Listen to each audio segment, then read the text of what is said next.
कहानी की तरफ बढ़ने से पहले आप सब अपने हेडफोन कानों पे लगा लीजिए हमारी आवाज़ बेटर सुनने के लिए। कहानी का नाम है राक्षस का रहस्य।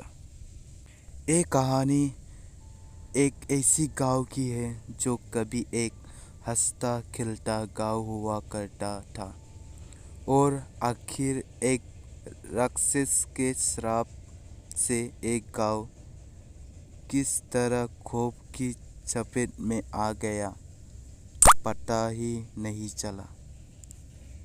ये कहानी है इस गांव की श्राप की चपेट में आए उन लोगों की है जिन्होंने इस गांव में अपने प्यार को खो दिया। ये कहानी है उन दोस्तों की जो धर्म और कर्म से एक दूसरे से अलग थे पर उनकी ज़िंदगी एक दूसरे से जुड़ी हुई थी। ये कहानी उनकी खूबसूरत दोस्ती की है। आप जानेंगे कि किसी इस राक्षस ने उनकी खुशियों पर कलंक लगा दिया, किस तरह उनकी ज़िंदगी को तबाह कर दिया। उसने इनकी ज़िंदगी बर्बाद की पर उसका खात्मा भी शायद इनमें ही हाथों लिखा था। आप इस कहानी में बुराई को हारता और अच्छाई को जीतते देखेंगे। ये कहानी आपको एक रोमांचक सफ़र पर ले जाने वाली है, तो तैयार रहे। एक कहानी आपको बहुत खूबसूरत सफ़र पर ले जाने वाली है।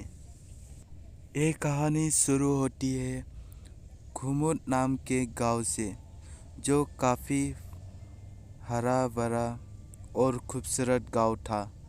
यहाँ की खूबसूरती देखने लायक थी।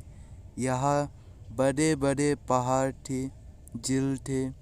यहाँ की असली खूबसूरती यहाँ के राजा की हवेली थी, जो पहाड़ों के बीचों बीच थी। गांव बहुत खूबसूरत था। यहाँ के लोग भी अपने राजा से बहुत खुश थे, लेकिन राजा की मृत्यु के बाद सब बदल सा गया।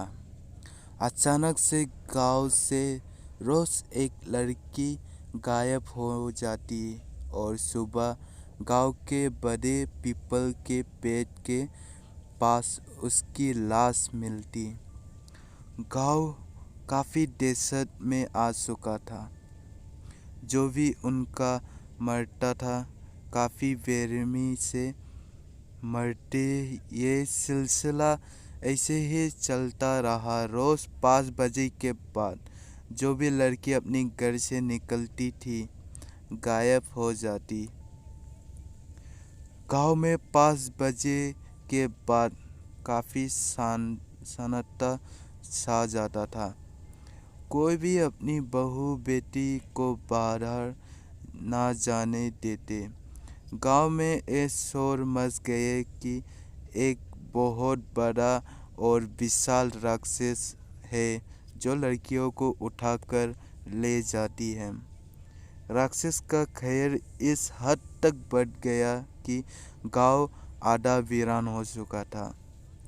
लेकिन कहता है ना, हर जुर्म को ख़त्म करने के लिए एक फरिश्ता ज़रूर आता है। आखिरकार घमुट गांव को बचाने भी एक फरिश्ता आने ही वाला था, जिसका नाम था अमन। कहानी को जुड़े रहे और इसकी अगली पार्ट कल सुबह फिर डाल देंगे।